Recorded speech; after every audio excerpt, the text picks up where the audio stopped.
কুরবানি ঈদের সময় চাঁদ রাত মানে গৃহিণীদের রান্নাঘরে এলাহি কাণ্ড। একদিকে ঈদের খুশি, অন্যদিকে ঈদের দিনের রান্নাবান্নার বিশাল প্রস্তুতি। আসসালামু আলাইকুম ভিউয়ার্স, সবাইকে পবিত্র ঈদুল আজহার আগাম শুভেচ্ছা। ঈদ মোবারক। কুরবানির ঈদ মানেই তো আনন্দের পাশাপাশি এক বিশাল দায়িত্ব, আর এই দায়িত্বের শুরু হয় চাঁদ রাত থেকেই। আর তাই ঈদের দিনে চাপ কমাতে অনেকটা কাজ আমরা গুছিয়ে রাখি চাঁদ রাতেই। আর তার মধ্যে সবচেয়ে প্রথম কাজ হলো আদা রসুন ব্লেন্ড করে নেওয়া। যেহেতু ঈদের দিন সকাল সকাল মাংস চলে আসবে, তাই আগে থেকে যদি আদা রসুনগুলো ব্লেন্ড করে নেওয়া হয় তাহলে ঈদের দিনের কাজের চাপ অনেকটাই কমে যায়। আর এখানে আমি আদা রসুনগুলো খোসা ছাড়িয়ে নিয়েছি। এবার এগুলোকে আমি ব্লেন্ড করে নেব। যেহেতু কুরবানি ঈদে এই দুটি মশলার পরিমাণ সবচেয়ে বেশি লাগে, তাই একটু বেশি পরিমাণে নিয়েছি। তো আমি এখন রসুনগুলো ব্লেন্ড করে নেব, তারপর আদাও ব্লেন্ড করে নেব। তো আমার আদা রসুনগুলো ব্লেন্ড করা হয়ে গেছে।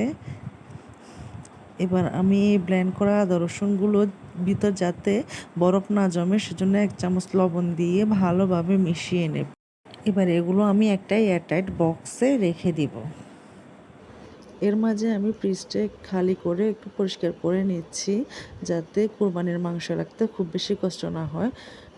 ঈদের দিন কম বেশি আমরা সবাই মাংস ফ্রিজে রাখি, তাই আগে সব কিছু গুছিয়ে রাখলে রান্নার চাপ অনেকটাই কমে যায়।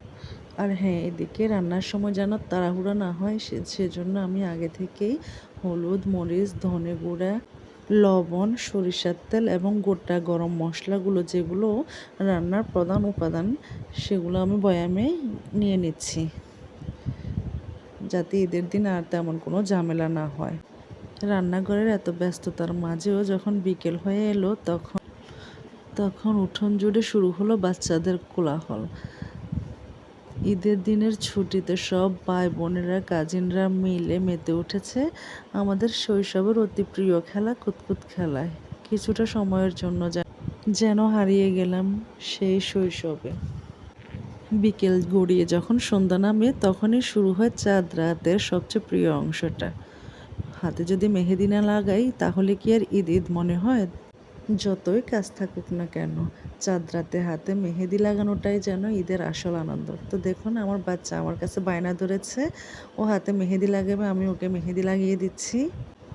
ক্লান্তি আর আনন্দ মিলিয়ে এভাবেই কেটে গেল আমার কুরবানি ঈদের চাঁদ রাত। আর আপনাদের চাঁদ রাত কেমন কাটলো অবশ্যই কিন্তু কমেন্ট করে জানাবেন। পরিবারের সাথে অনেক খুশিতে এবং আনন্দে ঈদ কাটান। সবাইকে ঈদ মোবারক।